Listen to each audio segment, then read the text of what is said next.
Il-Partit Nazzjonalista qed jitlob lill awditur Ġenerali jinvestiga n-negozjati illi wasslu għal konċessjonijiet ta' artijiet tal-Gvern lill-Kumpanija Ġordaniża Sadin.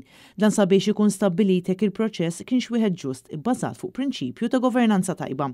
It-tnejn filgħodu ċ-Chairperson tal-Kumitat tal-Kontijiet Pubbliċi Derin Karabot flimkien mal-Membri Nazzjonalisti David Argius u Graham Bencini ippreżentaw talba dwar dan id-deal fejn qed juru tħassib tagħhom dwar x'inhi raġuni vera wara dan il-kuntratt.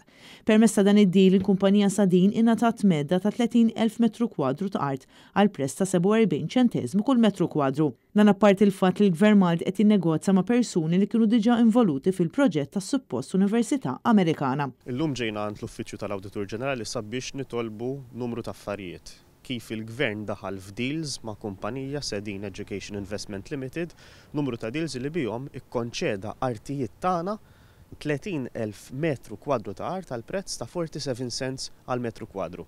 Dawn huma affarijiet illi minn barra li qed ninnegozjaw ma' xi ħadd li diġà fallina fi proġett fallut tal-Università Amerikana f'Malta, qed nerġgħu nkomplu naġevolaw billi nagħtu biċ-ċart oħra.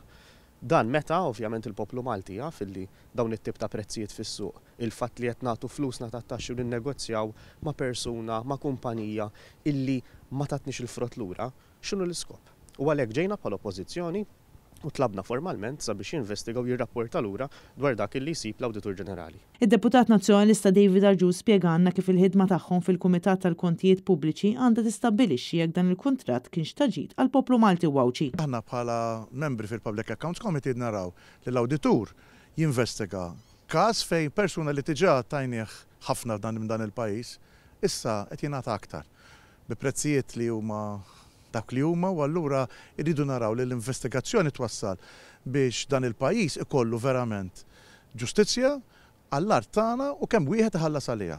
U allura il-Public Accounts Committee qiegħed hemmhekk biex meta wieħed ikollu diffikultajiet ta' prezz, kellok diffikultajiet ta' kif qed nagħtu il-qasam edukattiv il-barranin, kif qed naraw nippruvaw inwasslu lill-poplu Malti Wawċi biex l-art għandna nużaw b'mod l-aħjar possibbli anke fil-qasam tal-edukazzjoni.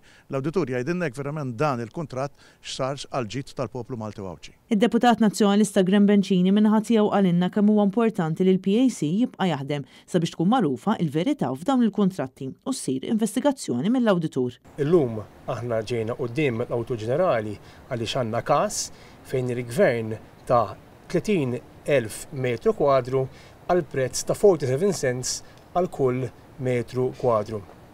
Li għalina jirriżulta li mhijiex fl-aqwa interess tal-poplu Malti Wawċi kollu. Allura aħna llum ġejna hawnhekk biex nitolbu l-Awditur Ġenerali biex uffiċjalment jinvestiga dan il-kuntratt bħalma milna fil-kuntratt tal-Marsa Junction fejn ukoll hemmhekk aħna ħsibna li kien hemm bżonn l-intervenzjoni tal-Awditur Ġenerali.